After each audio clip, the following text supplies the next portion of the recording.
ხელშეკრულების გაფორმება საზეიმო კონცერტით აღნიშნეს თბილისში ევროპის მოედანზე. მაყურებლის წინაშე საქართველოსა და უცხოეთში მოღვაწე ცნობილი ქართველი შემსრულებლები წარსდნენ. ევროპის მოედანზე შეკრებილებს სიტყვით სრულიად საქართველოს კათოლიკოს პატრიარქმა, პრემიერ-მინისტრმა, პრეზიდენტმა და პარლამენტის სპიკერმა მიმართეს.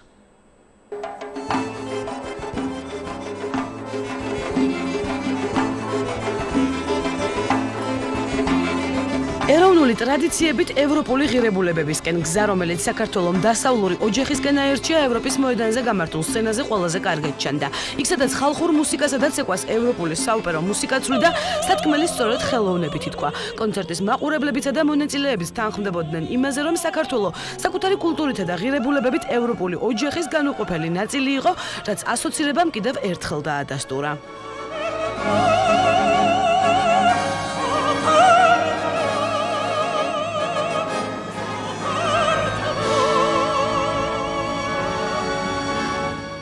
ევროპის მოედანზე ევროპული არჩევანი მოქალაქეებს სრულიად საქართველოს კათოლიკოს პატრიარქმაც მიულოცა. უწმინდესმა და უნეტარესმა ქვეყანას ახალი გზა დაულოცა და დიდ გამარჯვებასთან ერთად ის დიდი პასუხისმგებლობაც შეახსენა, რომელიც ქვეყანამ დასავლურ ოჯახთან დაახლოებით იტვირთა. საქართველოსთვის ეს არის არა მარტო დიდი პატივი, არამედ დიდი პასუხისმგებლობა. საქართველოს უნდა აჩვენოს ევროპას და მთელ მსოფლიოს ჩვენი უძველესი კულტურა, ჩვენი საგალობლები, ჩვენი სიმღერა, ჩვენი წარსული, ჩვენი ფასეულობა. ღმერთმა დალოცოს ყოველი ადამიანი, რომელიც შრომობდა აი ამ ბედნიერი დღისათვის. დალოცვილი იყავით, ჩვენთან არის ღმერთი. უწმინდესის შემდეგ სცენა პოლიტიკურმა ლიდერებმა დაიკავეს მოსახლეობას. პირველმა ბრიუსელიდან დაბრუნებულმა პრემიერ-მინისტრმა მიულოცა. ქვეყნის ევროპულ მისწრაფებებზე ისაუბრა სიტყვით გამოსვლისას პრეზიდენტმა და პარლამენტის თავმჯდომარესაც. ასოცირებიდან რამდენიმე საათის შემდეგ პოლიტიკური ლიდერების გამოსვლებიც განსხვავებული იყო.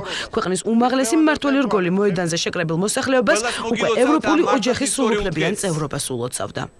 ეს არის დღე, რომელიც ჩვენ ყველას გვემახსოვრება. და ეს არის დღე, რითაც ჩვენ ქართველები მრავალი ხნის მანძილზე აუცილებლად ვიამაყებთ. ეს არის დასაწყისი ძალიან დიდი გამარჯვებისა. ჩვენ გვჯერა, რომ ვართ იმ დიდი ცივილიზაციის ნაწილი, რომელსაც ქვია დიდი ევროპული ოჯახი. და ჩვენ გვპირდებით, რომ ჩვენ ჩვენი ტრადიციებით და ჩვენი დიდი კულტურით შევართ ამ დიდ ევროპულ ოჯახში. მოგესალმებით, ქართველო ევროპელებო, ევროპა არ არის სრულყოფილი. ევროპა არ არის ამ ქვეყნიური სამოთხე. მაგრამ ვიცით ისიც, რომ ევროპა არის ყველაზე თავისუფალი. ევროპა არის ყველაზე სამართლიანი. ყველაზე მცირე ერებისთვისაც კი. ამიტომ გავაკეთეთ ჩვენ ეს შეგნებული არჩევანი. ეს ისტორიული არჩევანი და ვუერთდებით ევროპას. მოგესალმებით, თანამემამულენო და გილოცავ დღევანდელ დღეს. მე მინდა მიულოცო ასევე ჩვენ ძმებს უკრაინაში, ჩვენ ძმებს მოლდოვაში და მივესალმოთ მათ, იმიტომ რომ ისინი ჩვენთან ერთად ზეიმობენ. ყველაზე დიდი მადლობა მე მინდა უთხრა ქართველ ხალხს, რომელმაც მიაღწია ამას ყველაფერს.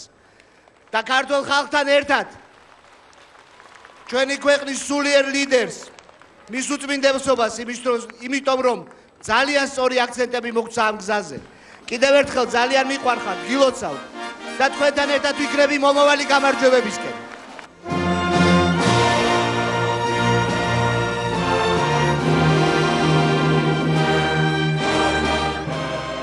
ეროვნული ჰიმნის შემდეგ კონცერტზე უკვე ევროკავშირის ჰიმნი აჟღერდა. საათნახევრის განმავლობაში მოედანზე შეკრებილ მოქალაქეებს ევროპულ ოჯახთან დაახლოებას მუსიკით ულოცავდნენ ცნობილი შემსრულებლები. სცენაზე ერთმანეთს სვლიდნენ ქართველი საოპერო ვარსკვლავები და თანამედროვე მომღერლები, ანსამბლი შვიდკაცა და სუხიშვილები. მთელ საღამო ევროპის მოედანზე შეკრებილთათვის ეროვნული სიმფონიური ორკესტრი უკრავდა. ლონდონიდან ჩაერთო ცნობილი ვარსკვლავი ქეთი მელუაც, რომელმაც სპეციალურად ამ დღისთვის შექმნილი სიმღერა შეასრულა.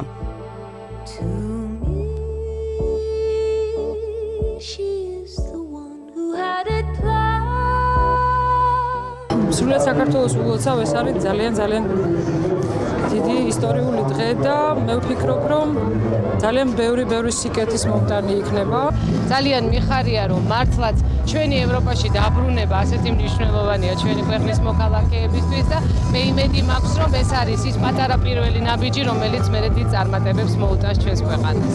ეს იყო მთელი საქართველოს გადაწყვეტილება, შესულიყავით ევროპულ გაერთიანებაში და მე ვფიქრობ, რა თქმა უნდა, რომ ჩემმა სამშობლომ, ჩემმა საყვარელმა ქართველმა ხალხმა ეს დაიმსახურა. სურპრიზებით ახსავსე კონცერტს ფინალიც ასეთივე ჰქონდა. ასოცირებისა და ევროპულ ოჯახთან დაახლოების ზეიმი გრანდიოზული ფეიერვერკით დასრულდა.